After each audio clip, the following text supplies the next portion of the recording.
Diga y Dios te guarde. Este es tu canal Sin Miedo a Nada. Hoy tenemos una sesión muy importante porque tenemos un hombre muy reconocido en el mundo espiritual, nuestro hermano Jonathan Rosario.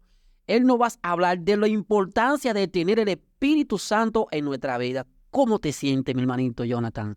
Bien en el Señor, lleno del Espíritu Santo. Lleno del Espíritu Santo. Es algo increíble el ver cómo hoy en día se ha perdido el reconocimiento del Espíritu Santo. ¿Cómo así, Jonathan? El reconocimiento. Hoy en día, ministro, si usted puede ver en las redes que está llena de muchas personas que hablan lo primero que le llega a la cabeza. No nos detenemos por lo menos un minuto a pensar si el Espíritu Santo de Dios será concentrado o será más llena tu vida. Lo primero que tú tienes que tomar en base cuando tú hablas del Espíritu Santo es ir a tu Génesis. El Génesis de nosotros como creyentes, la iglesia de Cristo, se fundamenta en Hechos capítulo 2, cuando viene la promesa del Espíritu Santo. Aquella promesa que fue dada por Cristo hacia los apóstoles. Cristo le dice encarecidamente que no se vayan de Jerusalén. ¿Cómo así? Escuchen esto, espérate. Cristo le dice encarecidamente, no salgan de Jerusalén hasta que haya venido sobre vosotros el Espíritu Santo. ¿Y por qué? Ayúdame en esta parte. ¿Y por qué si Jesús era el mismo Dios en la tierra? Él le dice que no se vaya hasta que venga sobre ellos el Espíritu Santo y recibirá poder. ¿Había alguien más poderoso que Jesús? No se trata de que si había alguien más poderoso que Cristo. Tenemos que ver el contexto de cómo Jesús lo dice. Jesús le dice a los discípulos cuando ellos lo están confrontando que por la muerte, le dice, es mejor que yo me vaya para que pueda ser enviado aquel que lo va a llenar de poder a ustedes. Porque Cristo le daba el conocimiento del reino. Cristo instauró el reino en sus vidas. Si tú te vas al sermón del monte, todo es comparado con ¿qué? Y el reino de los cielos es semejante a. Cristo vino y le mostró, como él dice textualmente en la palabra, que él hacía en la tierra lo que veía hacer al Padre en los cielos. Entonces, cuando Cristo, los apóstoles lo confrontan y le dicen, no, qué bueno que yo tengo que irme para hacer morada para ustedes, para que donde yo esté, vosotros también estéis. Cuando Cristo entonces asciende a los cielos, vemos que ellos se trancan en un aposento alto. Ministro, una pregunta. Me gustaría que usted le diga a la audiencia ¿por qué razón el 95% de nosotros los cristianos, voy a incluir para que no se vea que estoy acusando a nadie, porque este programa no es para acusar a nadie, ¿por qué el 95% de nosotros los cristianos hemos perdido o hemos apartado el conocimiento que Cristo incluyó en nosotros y el poder del Espíritu Santo para poner nuestro conocimiento y caminar conforme a lo que nosotros pensamos? Yo le podría decir, ministro, claramente, y es que eso pasa por la misma falta del Espíritu Santo.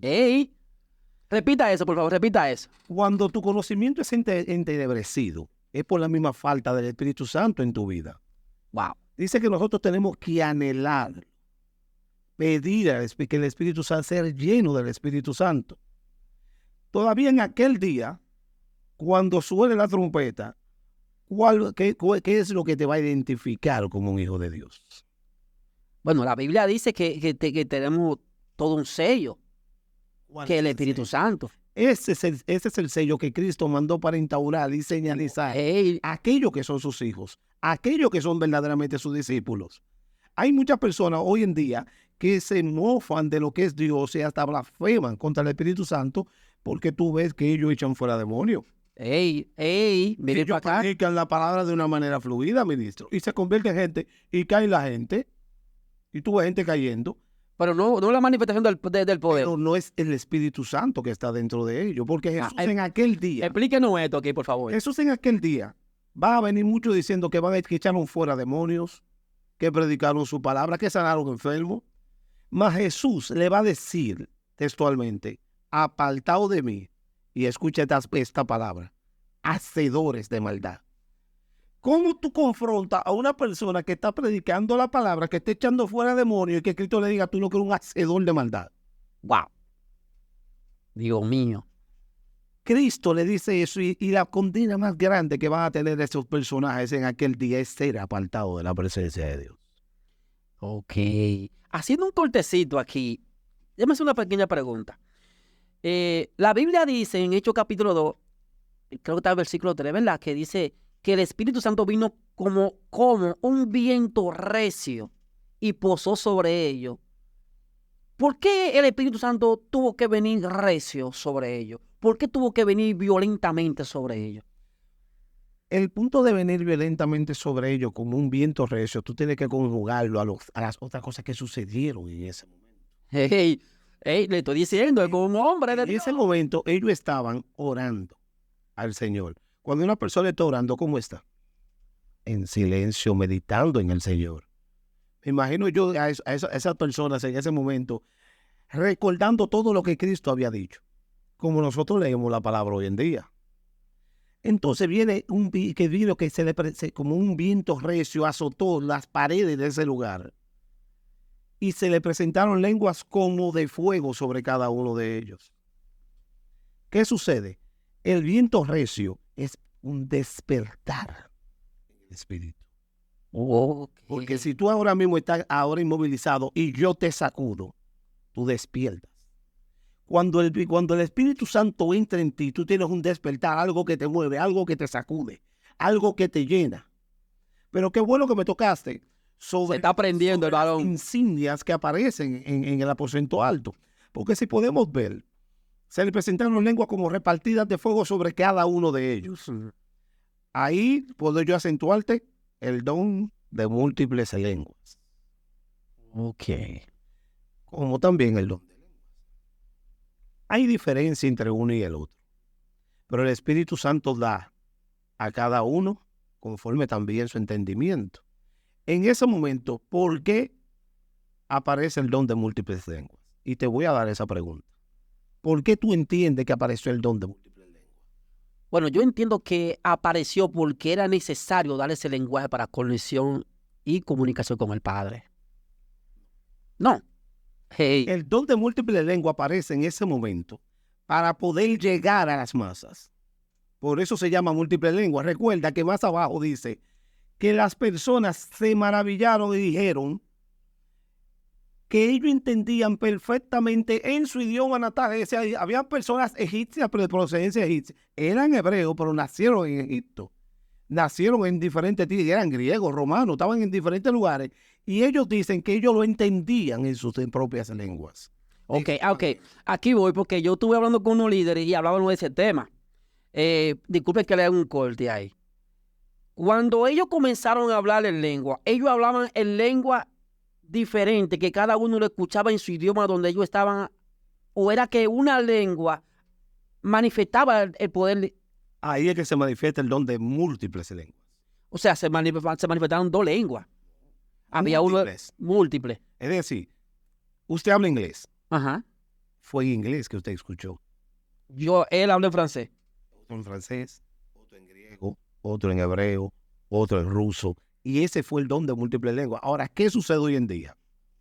Y espero no meterme en rojo con esto, porque me van a satanizar. Bueno.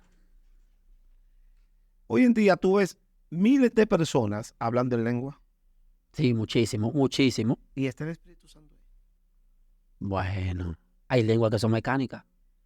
Lenguas mecánicas, es decir, yo escuché que dijeron, pela la batata y pásame la yuca. Entonces usted entiende que por eso es que el don de lengua ahora es muy criticado por los cristianos. El don de lengua pasa a ser criticado porque se está tomando simple y llanamente como una señal para que tú creas que yo tengo a Dios. Ok. Pero el que tú hables en lengua no me dice que el Espíritu Santo de Dios está habitando en ti. Lo que me dice que el Espíritu Santo de Dios está habitando en ti, lo dicen los frutos del Espíritu. Me dice que tú eres un hombre lleno de bondad, lleno de amor, lleno de fe, lleno de mansedumbre. Esos son los dones. Esos son los frutos del Espíritu Santo. El hablar en lengua no es un fruto. Es un don. Es un don. Y todavía Pablo hace un exégesis en cuanto al don de lengua cuando le dice, óyeme, ojalá yo que todo hablara en lengua. Tú me estás diciendo a mí que Pablo era un hablador de lengua, durísimo. No, y él lo dice, yo hablo más lengua que los corintios. Más lengua que todo el mundo. Claro, él lo dice. Y ojalá yo que todo el mundo hable lengua, pero si no hay un intérprete, siéntate. No hable. ¿Y qué está pasando? Porque hay el don de lengua que el Espíritu Santo trajo a nuestra vida fue para convencimiento de pecado. Me recuerdo en mis inicios, yo veía que se levantaba alguien y comenzaba a hablar en lengua en un tono alto. Y como si es butaca más para atrás, se levantaba uno que ni hablaba con él y comenzaba a decir lo que Dios le estaba diciendo a la iglesia. ¿Usted vivió esa experiencia? Ese es el don de lengua para edificación del cuerpo. ¡Ey! Señores, escuchen esto. Pero hay un don de lengua que es para edificación tuya, que es la que Pablo señala. Óyeme, si no se levanta un intérprete porque Dios está tratando contigo. Ahí es donde yo digo que entra ese don de lengua angelical, espiritual, que es Dios contigo que está tratando. Dios está fortaleciendo tu espíritu. Dios le está diciendo algo a tu espíritu. Wow. Pero volviendo más atrás y siguiendo en el tenor del Espíritu Santo, la importancia del Espíritu Santo en la vida del creyente es tan fundamental como el oxígeno mismo. Como el oxígeno mismo. Señores. ¿Acaso tú puedes existir sin respirar? No, es difícil. Así mismo es que Dios quiere que nosotros anhelemos el Espíritu Santo en nuestras vidas. Wow. Como quien necesita. Me fui en sentimiento. Cuando tú estás lleno del Espíritu Santo, tú tienes empatía, no apatía. Empatía. Tú tienes amor, no. Cuando el Espíritu Santo está en tu vida, es la representación misma de que Dios habita en ti. Señores, Dios. Y si Dios es amor, de ti va a emanar amor. Cuando el Espíritu Santo está en tu vida, tú sientes lo que sintió Cristo. Cuando estaba sanando a las personas, echando fuera demonios, digo que él sentía un dolor por esas personas. Bueno, creo que se nos acabó el tiempo, entonces tenemos otra sesión para invitar a nuestro hermano Jonathan. Jonathan, verdaderamente yo quiero concluir con esta palabra. Verdaderamente el Espíritu Santo es la persona más importante que tú debes tener en tu vida. Acuérdate que cuando Jehová mandó a ungir a David, lo primero que vino sobre él fue el Espíritu Santo. Cuando uno de los apóstoles fue el Espíritu Santo. Elías se manifestaba a través del Espíritu Santo. Aún Jesús, cuando vino a la tierra, tuvo que tener a él Espíritu Santo. Dios te bendiga y Dios te guarde. Dale un saludo a la audiencia. Dios le bendiga mucho a todos, exhortándole grandemente de que anhelen el Espíritu de Dios como el mismo oxígeno. Amén. Dios te bendiga y Dios te guarde.